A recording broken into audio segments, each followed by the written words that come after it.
Bank योजनेची EKYC successful submit केली असेल तर तुम्ही आता चेक करू शकता की तुमची EKYC पूर्ण झाली आहे का. आणि या ठिकाणी तुम्हाला जर वेबसाईटचा प्रॉब्लेम येत असेल तर लाईव्हच तुम्हाला मी वेबसाईट सुद्धा ओपन करून दाखवत आहे. आणि EKYC करण्यासाठी तुम्हाला OTPची गरज या ठिकाणी पडणार नाही. तर बघा लाईव्ह प्रोसेस असणार आहे. या ठिकाणी डिस्प्लेवर तुम्हाला मी दाखवणार आहे की वेबसाईट ओपन कशी करायची आणि KYC सक्सेसफुल सबमिट झाली आहे का कसं चेक करायचं. तर बघा या ठिकाणी वेबसाईट मी ओपन केलेली आहे, पण मी तुम्हाला या ठिकाणी ओपन करून लाईव्ह दाखवत आहे. तर माझ्या जी काही व्हॉट्सअप आहे त्या व्हॉट्सअपमध्ये मी लिंक या ठिकाणी बघा सेव्ह करून ठेवलेली आहे. त्या लिंकवर मी तुमच्या समोरच क्लिक करत आहे. त्यावर क्लिक केल्यानंतर बघा या ठिकाणी वेबसाईट ओपन झालेली आहे. तर वेबसाईट ओपन झाली तर आपण या ठिकाणी या लिंकवर क्लिक करूया. या ठिकाणी क्लिक करा KYC करण्यासाठी. यावर क्लिक केलेला आहे तर बघा या ठिकाणी पेज ओपन झालेला आहे.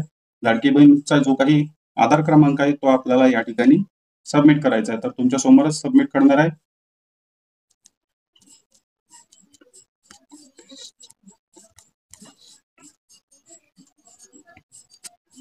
तर बघा आधार क्रमांक सबमिट केला, त्यानंतर कॅप्चा कोड सबमिट करायचा आहे.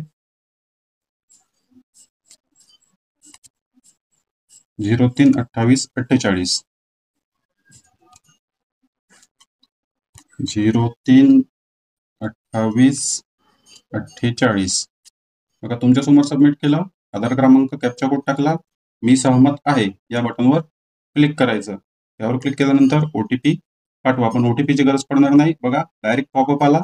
वॉर्निंग, या आधार क्रमांकाची EKYC प्रक्रिया पूर्ण झालेली आहे.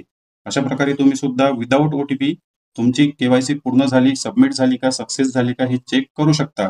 पण तुम्हाला जर पावती काढायची असेल तुमचं आधार क्रमांकाची म्हणजे KYC दोन्ही OTPची तुम्हाला KYCची पावती काढायची असेल तर कॉर्नरमध्ये या ठिकाणी बघा तुम्हाला व्हिडिओ दिसत आहे. या व्हिडिओच्या लिंकवर आत्ताच क्लिक करा आणि तो व्हिडिओ सुद्धा तुम्ही पाहून घ्या की आधार OTPची पावती, आधार सक्सेस झाल्याची पावती, KYC सक्सेस झाल्याची पावती कशी काढायची. तर तो व्हिडिओ सुद्धा तुम्ही पाहू शकता.